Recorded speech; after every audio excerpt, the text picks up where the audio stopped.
Saudações ao nosso debatedor, professor, também mestre, Rafael Mesquita, advogado e conselheiro da Ordem dos Advogados do Brasil. Bom, primeiramente, eu saúdo novamente a nossa expositora, a doutora Marina, e que vem nos trazer aqui algumas reflexões relativas, então, a doenças pré-existentes nos planos de saúde, não é isso, doutora Marina? É um tema que requer, então, um tema árido para mim, especialmente me parece um tema árido, um tema necessário de se refletir, um tema necessário de cada vez mais se assentarem, não é, os entendimentos, enfim, vai ser uma discussão, uma reflexão, uma live por demais interessante. Como que é o nosso protocolo aqui, doutora Marina? A senhora expõe, tem aí até 30 minutos para fazer sua exposição, e em seguida a gente passa a palavra para o nosso debatedor, tá bom? Para algumas considerações. Pode ser? Doutor Rafael, gostaria de fazer a sua saudação, antes de eu passar a palavra para a doutora Marina? Apenas cumprimentar a doutora Marina, meus parabéns, é um tema extremamente interessante, e eu tenho certeza que vai aguçar a curiosidade dos alunos aqui. Alguns aspectos são bem emblemáticos, né? Então, meus parabéns e meus cumprimentos à professora Ani pela iniciativa da palestra e aos nossos queridos alunos que estão aqui participando de forma ativa. Tá certo. E na sua fala, doutora Marina, eu gostaria que também fizesse uma referência ao seu livro, que vai ser lançado na segunda-feira, fizesse uma referência ao seminário, que inclusive foram franqueadas algumas bolsas para os nossos alunos. Enfim, está com a palavra e, desde já, nossos agradecimentos penhorados. Por favor, doutora Marina. Muito obrigada. Vocês me ouvem bem? Muito bem, muito bem. Obrigada. Bom, primeiro eu gostaria de cumprimentar mais uma vez, agradecer aí pela oportunidade de estar aqui hoje, a professora Ani, ao colega Rafael e a todos que estão aqui nos ouvindo. Esse tema realmente é um tema muito instigante, é um tema, vez ou outra, polêmico também, e eu acho que no mundo acadêmico assuntos polêmicos são necessários, a gente precisa debatê-los, né? Bom, eu vou começar primeiro me apresentando, explicando a origem dessa pesquisa. Eu sou a Marina Fontes, eu sou advogada atuante especificamente no STJ, eu atuo na área não só de saúde suplementar, mas academicamente a área que eu me envolvi, que eu gosto realmente de estudar, e aí, quando fui realizar o meu mestrado, eu juntei a minha prática de atuação no STJ com a vontade de estudar mais sobre saúde suplementar, né? A saúde suplementar, eu não sei se todos são acostumados aí com o vocabulário, é o que a gente chama de saúde privada, os planos de saúde, né? A saúde pública é aquela oferecida pelo Estado, e a saúde suplementar é aquela oferecida pelas operadoras de plano de saúde aos seus beneficiários, que complementa o oferecimento de atendimento e assistência à saúde dado pelo Estado. Então, essa é a minha área de atuação. A saúde, nitidamente, agora, após pandemia, tornou um tema mais debatido, creio que em diversas áreas, mas também no direito. A gente vem vendo uma mudança dos tribunais em relação ao tema, uma investigação mais interessada dos juristas, dos magistrados, e entender mais a sistemática micro e macro da saúde suplementar, e esse tema de doença pré-existente é um dos temas que tem sido bastante debatidos. Bom, fazendo uma introdução, o que seria doença pré-existente, né? Quando um beneficiário, uma pessoa tem interesse em contratar um plano de saúde, primeiro ela seleciona o plano que ela deseja, faz a pesquisa de mercado, e quando vai firmar o contrato, ela tem que preencher o que a gente chama de declaração de saúde. Ela vai declarar ali naquele documento quais são as doenças que tenha conhecimento, claro, de que existam antes da contratação. Esse detalhe eu só vou destacar porque às vezes gera um pouquinho de confusão. Mas e se eu tenho já, por exemplo, um câncer, mas eu não descobri? Na época eu não sabia, mas o câncer é pré-existente ao contrato. Isso se aplica? Não. Doença pré-existente para fins de preenchimento da declaração de saúde são aquelas que o beneficiário tenha ciência, ser portador, ser acometido antes da contratação. Então, existe aí uma questão de consentimento e, em razão disso, uma necessidade de boa-fé daquele declarante, certo?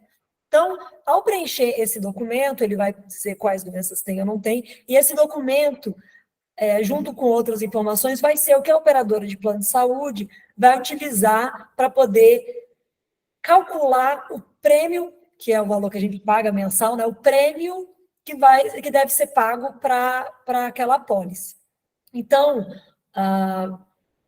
essa declaração é muito importante porque ela vai calcular o risco de utilização da apólice. Qualquer contrato de seguro, análise de risco, que é feito por um cálculo atuarial, é uma das coisas mais importantes. Então, se você, como beneficiário, frauda esse documento, não declara uma doença que tenha ciência que é portador, você vai estar fraudando o contrato porque você vai estar pagando para um risco muito menor do que efetivamente você vai gerar aquela apólice.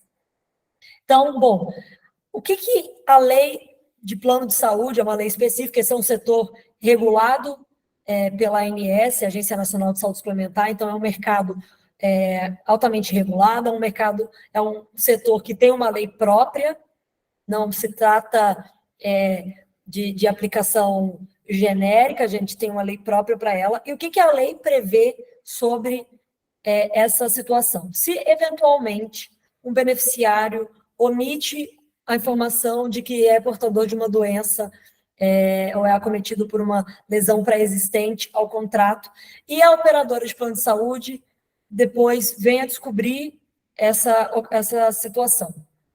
A lei, ela prevê duas hipóteses nessa situação. Uma é que o beneficiário, a operadora pode se negar a arcar com o custo daquele tratamento, aquele específico, não todos, o contrato não se perde, mas para aquela doença, tratamento daquela doença específica, o plano poderia se negar a arcar com esse custo. E a outra opção seria, até numa situação mais grave, a operadora poderia rescindir motivadamente esse contrato. Os contratos, entrando um pouquinho aqui numa especificidade, mas os contratos coletivos, eles podem ser rescindidos pelas operadoras imotivadamente. Os individuais, não. Os individuais, eles precisam ter de hipóteses previstas legalmente. E a fraude é uma dessas hipóteses. Então, essa circunstância é muito grave, né? A verificação dessa fraude é uma circunstância muito grave, que pode gerar até a rescisão do seu contrato, do contrato do beneficiário. Bom, isso é o que diz a legislação. Existem várias nuances regulatórias sobre como isso deve ser feito. A operadora não pode simplesmente negar, ela tem que comunicar à agência, ter autorização da agência. Existe toda uma minúcia sobre como efetuar essas consequências previstas legalmente. Mas, apesar disso, existe uma súmula do STJ, que é a súmula 609, que prevê,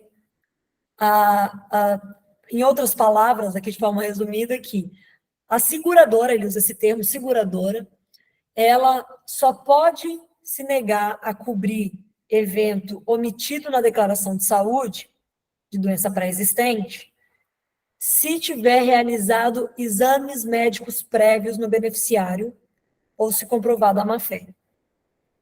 Então, quando eu me deparei com essa súmula na minha prática jurídica, isso sempre me causou um certo incômodo, porque eu via que existe uma regulamentação muito própria, uma lei própria, e eu não conseguia compreender por que o tribunal, o STJ, teria, entre aspas, criado um novo requisito que não teria previsão legal, que é a existência de exames prévios, não existe referência a isso na lei. Por que ele teria feito isso? E fiquei curiosa de saber qual foi o debate jurídico que gerou essa súmula. Então, foi assim que eu iniciei a minha pesquisa de mestrado. Eu busquei a súmula, eu busquei as referências da súmula de quais foram os precedentes que deram origem à súmula, e fui estudar um por um. E todos os precedentes referentes à súmula não realizam esse debate naqueles precedentes específicos, mas dizem, esse posicionamento é assim, porque essa é a jurisprudência do STJ, porque essa é a jurisprudência pacífica da Corte, porque a Corte entende assim pacificamente há longos anos. Então, eu fui buscando todas as referências feitas nesses precedentes, fiz daí uma pesquisa de mais ou menos 54 precedentes mencionados, porque um fazia referência ao outro, que fazia de volta a referência àquele anterior, e assim foi. Eu fiz um mapa de todos os precedentes, em busca aí da ratio decidendi, né, a razão de decidir, o debate realizado pela Corte que gerou essa súmula. Então, já assim, em resumo, eu encontrei 3 precedentes originários, 3 precedentes que não faziam referência à própria jurisprudência da Corte, mas que traziam a esse debate. Bom, o primeiro deles era um precedente que falava sobre seguro de vida, sobre a possibilidade de uma seguradora de vida negar o pagamento da apólice por negativa de doença pré-existente naquele tipo de contrato. O outro também era de seguro de vida, mas a ocasião era um pouquinho diferente, era um seguro de vida vinculado com o seguro habitacional, mas a discussão não dizia respeito a seguros, a gente não chama mais de seguros, mas a planos de saúde, né? A operadora de plano de saúde. A discussão não envolvia aí um marco legal atualizado, não envolvia as resoluções da ANS, eram 2 discussões sobre seguros de vida. E o terceiro deles, esse sim referente ao que na época era chamado de seguro de plano de saúde, seguro de saúde, utilizou como embasamento para criar essa ratio decidendi a aplicação genérica do Código Civil, do Código de Defesa do Consumidor, porque era um caso que foi julgado anteriormente à criação da Lei 9656, que é a Lei de Plano de Saúde, que essa lei é de 98. Então, esse precedente, quando foi realizado esse debate, esse precedente estava atualizado com o que tinha de normativa para a época, né? Mas sequer existia a ANS, a Agência Nacional, sequer existiam as regulamentações da agência. Então, o que eu identifiquei fazendo essa pesquisa? Que o debate jurídico que levou à criação dessa súmula, entre 2 deles, diziam referência a um setor que não tinha lei específica, a um setor que faz parte de um macro e de um microsistema diferente da saúde suplementar. Então, não deveria aplicar o posicionamento desse setor a um setor hoje já muito mais específico, ou um setor hoje com lei própria, regulamentação própria e agência própria. E, em relação ao que, de fato, falava sobre saúde suplementar, os precedentes, é um precedente desatualizado quanto ao marco legal, porque não foi feito o debate sobre como a lei se posiciona perante essas situações e como a agência se posiciona perante essas situações. Então, a conclusão da minha pesquisa foi no sentido de que essa súmula precisaria ser modulada ou, no mínimo, debatida novamente pelos ministros do STJ para poder abarcar nesse debate toda a legislação atual, considerar a regulação da ANS, considerar, então, esse cenário específico da saúde suplementar. Essa súmula ela ainda é aplicada às operadoras de plano de saúde e também às seguradoras de outras formas, né? Como eu mencionei, o texto da súmula seguradoras, ele não fala operadoras de plano de saúde, ele fala seguradoras, e a elas são aplicadas ainda de forma integral. Então, essa foi a pesquisa que deu origem ao livro. Vou pedir licença para apresentá-los para vocês. Esse é o livro, vai ser lançado na segunda-feira, às 16h, no Espaço Ion, na Asa Norte. Depois eu vou compartilhar aí o convite aos colegas. E nesse evento, também já vou aproveitar para fazer o gancho, já que a professora me deu a oportunidade, de convidá-los a participar desse seminário. O livro vai ser lançado no encerramento do Seminário Brasileiro de Saúde Suplementar, e eu vou falar agora um pouquinho sobre esse seminário para ver se interessa aos colegas a participação, porque realmente vão ser temas muito atuais, muito importantes para a saúde suplementar, e teremos lá presentes ministros do STJ, conselheiros do CNJ, doutores e professores. Então, a gente também fez questão de ter uma cadeira de acadêmicos para fomentar aí o debate dentro do seminário. E o seminário, então, ele começa às 9 da manhã, vai ser a abertura vai ser composta pela professora Fabiana Oliveira, ela é a presidente do Instituto IEJA, que é quem está promovendo o evento e que concedeu esses convites aos alunos do IESB, a professora Fabiane, o presidente da Agência Nacional de Saúde Suplementar também vai compor essa abertura, que é o Paulo Rebelo, e o ministro Luiz Felipe Salomão. A abertura vai ser composta por essas 3 pessoas, 3 autoridades, né, no assunto. E o primeiro painel vai ser às 10 da manhã, vai ser sobre a importância do NATJUS. NATJUS é uma coisa super técnica e específica realmente do setor de saúde suplementar e do direito médico. Não sei se os colegas daqui já tiveram a oportunidade de conhecer um pouco como que acontece a atuação do NATJUS. O NATJUS seria o Núcleo de Apoio Técnico ao Judiciário. É um núcleo que o CNJ criou para dar apoio técnico sobre os tratamentos médicos pleiteados para o judiciário, e aí para poder auxiliá-los nas decisões relacionadas à saúde. Então, esse painel vai ser composto pelo ministro Marco Buzzi, do STJ, e pelo ministro Ricardo Vilas Boas Cueva. São 2 ministros que realmente se envolveram em temas de saúde suplementar e direito do consumidor, são 2 ministros que realmente são envolvidos bastante nesses temas, e além deles vai ser também composto pelo Conselheiro Nacional de Justiça, do Conselho Nacional de Justiça, o Luiz Fernando Bandeira. Só um minutinho, eu vou abrir aqui para colar quais são todos, para a gente não esquecer de ninguém. Bom, e também a professora da PUC de São Paulo, Maria Estela Gregori, ela foi diretora da ANS, então também é uma advogada e professora há muitos anos relacionada à saúde suplementar, e também ela tem um cargo no Brasilcom, ela é uma professora referência em direito do consumidor, e também vai compor esse painel o ex-presidente da ANS e ex-diretor da DIPRO, o Rogério Scarabel. Então, esse vai ser o nosso primeiro painel. O segundo painel vai ser um painel que é caríssimo ao setor de saúde suplementar atualmente, que é sobre fraudes no reembolso. Desculpa, alguém ia falar? Não? Tá bom. Que era sobre fraudes no reembolso. Esse é um assunto que, inclusive, saiu aí bastante nas mídias atualmente.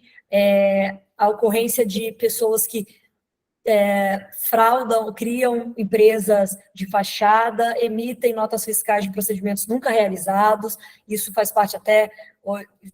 Está havendo uma investigação muito profunda sobre esse esquema mesmo, é um esquema que tem acontecido.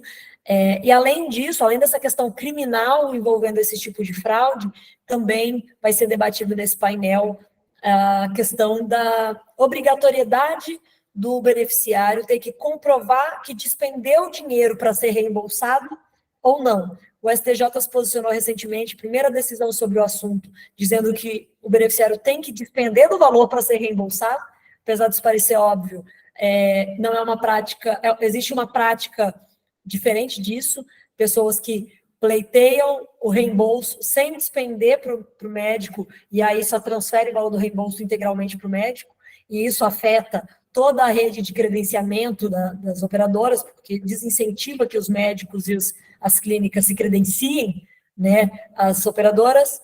Então isso também vai ser debatido. e vão compor esse painel aí o subprocurador-geral da República, Humberto Jacques de Medeiros, o vice-presidente técnico do grupo Notre Dame Intermédica, o Luiz Celso Dias Lopes, que também é presidente do Instituto de Estudo de Saúde Suplementar, IES. Também vai compor o professor de graduação da PUC-Rio, Rodrigo Fragoso, o procurador da ANS, Daniel Tostes, e o superintendente da Abrange, que é a Associação dos Planos de Saúde, que também é médico, Cássio Ide Alves. Esse, na minha opinião, é um dos painéis assim, mais interessantes, porque é um tema muito atual, que está em voga, né, e que precisa ser muito debatido aí no meio acadêmico. Depois do almoço, às 14h, vai ser o painel 4 sobre ressarcimento ao SUS. Vão compor esse painel o ministro Antônio Saldanha, do STJ, o advogado especialista em saúde suplementar, Bruno Marcelos, o presidente da Associação dos Planos de Saúde, Renato Casarotti, e o presidente da Comissão de Saúde Suplementar da OAB-DF, Sérgio Moraes. Esse painel também é um painel muito esperado. O Supremo há pouco decidiu pela constitucionalidade do ressarcimento ao SUS. Eu não sei se também todos aqui conhecem como funciona essa dinâmica, mas quem tem plano de saúde, os segurados do plano de saúde, os beneficiários, né, eles, se por acaso em alguma situação precisar utilizar o SUS, uma situação de emergência, ou conforme for, se precisar utilizar o SUS pode pedir o reembolso do custo desse tratamento desse segurado à seguradora. Isso é uma coisa que muita gente não sabe, né? Os próprios beneficiários às vezes não têm conhecimento disso, e aí houve um questionamento sobre a constitucionalidade da norma que prevê essa situação, e o Supremo declarou isso constitucional. E aí existem vários debates um pouco mais técnicos sobre a forma que isso pode ser feito, sobre a prescrição desse procedimento, desse reembolso, sobre o índice de reajuste desse reembolso. Então, tudo isso vai ser debatido aí neste painel. E, por último, um painel integralmente feminino. Fiz questão de fazer um painel só de mulheres, que é o painel número 5, que vai ser às 15h, vai falar sobre reajustes nos planos de saúde. Esse painel vai ser composto pela ilustre ministra Isabel Galotti, do STJ, por mim, também pela gerente atuarial da ANS, a Daniele Rodrigues, e pela professora e advogada Ana Frazão, também aí compondo a cadeira de acadêmicos. E esse painel, a gente busca... O que a gente vai trazer nesse painel? Vamos falar sobre os precedentes mais atuais do STJ, sobre a legalidade dos reajustes nos planos de saúde, sobre os tipos de reajuste, e sobre também como evitar abusos das operadoras na aplicação desses reajustes, isso é um assunto que, de modo geral, interessa muito a sociedade, né? A gente busca também falar aqui sobre como é composto o preço, mais ou menos, dos planos de saúde, de uma linguagem um pouco menos técnica. A gente trouxe a gerente atuarial da ANS para explicar isso também para a gente, porque, muitas vezes, de forma natural, a sociedade busca que o plano arque, às vezes, com medicamentos milionários, coisas muito caras, para tratar as doenças daquela carteira, e às vezes não sabe que isso vai impactar no preço do reajuste final, porque esse valor ele não sai ali, por exemplo, da parte do percentual do lucro das operadoras, ele vai sair desse fundo mutuário que compõe aí as carteiras de plano de saúde. Não vou aqui entrar nesses detalhes, nessas nuances, mas isso vai ser um dos assuntos também debatidos aí no seminário. Então, para finalizar, o evento às 16h vai ter o encerramento com o lançamento do meu livro. Vai ser um painel composto por mim e pelo Dr. José Sequim, que é diretor executivo do Instituto de Estudo de Saúde Suplementar, que fez o prefácio do meu livro. E a gente, após essa conversa breve sobre a obra, a gente vai fazer um coquetel de lançamento. E eu convido a todos para participar. E é isso, gente. Muito obrigada.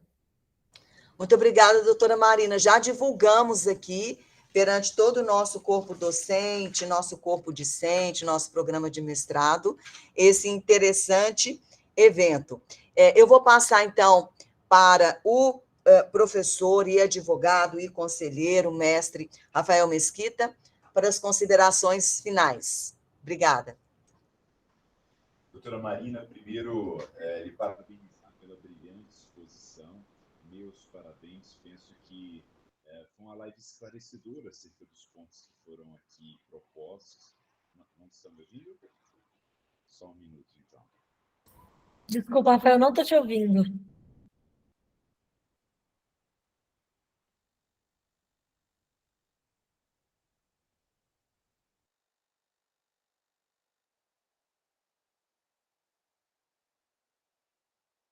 Está muito baixo o volume. E agora? Melhorou? Conseguem me ouvir? Ah, perfeito. Tecnologia, estamos aprendendo. Mas eu lhe parabenizava, doutora Marina, pelos esclarecimentos feitos, né? Eu penso que é um tema, como a senhora bem mencionou, muito caro a toda a sociedade, e é necessário, sem sombra de dúvidas, que aqueles alunos que pretendem atuar nesse mercado se especializem. Por isso a proposta aí dos painéis, os temas que serão apresentados e debatidos, são muito importantes. Eu reforço, então, o convite para que todos possam participar. Me parece também que o livro é fruto de uma pesquisa bastante árdua, como a doutora bem mencionou, é um tema ainda, né, um pouco delicado, mesmo perante os tribunais superiores, nós ainda temos volta e meia algumas reviravoltas. A doutora mencionou um julgado recente no Supremo Tribunal Federal. Então, reforço o convite aos nossos alunos para que participem dessas atividades extramuros, né, essas atividades de extensão. O livro, sem sombra de dúvidas, é um livro brilhante, também fiquei aqui muito instigado, certamente irei adquiri-lo, e é isso. Senhoras e senhores, é um tema muito importante e que não cabe, não há espaço para aqueles aventureiros. Se vocês de fato se interessam, estudem, pesquisem, e está aí uma excelente fonte, a doutora Marina acabou de mencionar para nós. Meus parabéns, doutora. Eu queria aproveitar aqui o espaço e verificar com os nossos alunos se eles têm alguma indagação. Se não, já devolvo a palavra para a professora Ani para que ela encaminhe os trabalhos para o final. Alguém quer fazer alguma indagação?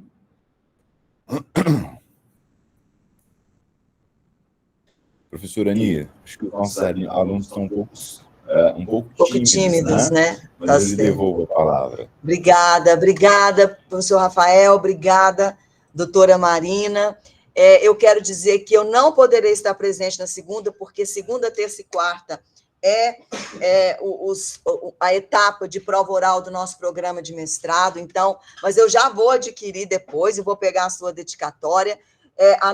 O nosso centro universitário está sempre de portas acadêmicas abertas para que possamos prosseguir com o debate acerca desse tema que é tão importante, que nos afeta a todos, que nos aflige, sobretudo, a todos, seja enquanto juristas, seja enquanto pessoas que usufruem, então, desses planos. Muito obrigada, doutora Marina. Desejo mais sucesso ainda, seja no seminário, seja também no lançamento do livro. Um grande abraço, professor Rafael, um grande abraço aos nossos docentes e aos nossos discentes. Declaro, então, encerrada essa sessão de hoje essa live, com mais um abraço aí para a nossa expositora. Tchau, tchau. Obrigada. Muito obrigada. Tchau, tchau. Um forte fraterno abraço a todos, um bom fim de semana. Aguardamos seu retorno, doutora. Obrigada a todos. Bom dia. Excelente. Obrigado, até logo. Tudo bom, Marina? Você sabe que esse não foi um horário muito bom, mas a gente volta. Depois vamos fazer um debate com mais tempo, porque é um tema que todos nós nos interessamos, né? Obrigada. E aí a gente vai tentando colocar um foco dentro do tema, aqueles subfocos, aquelas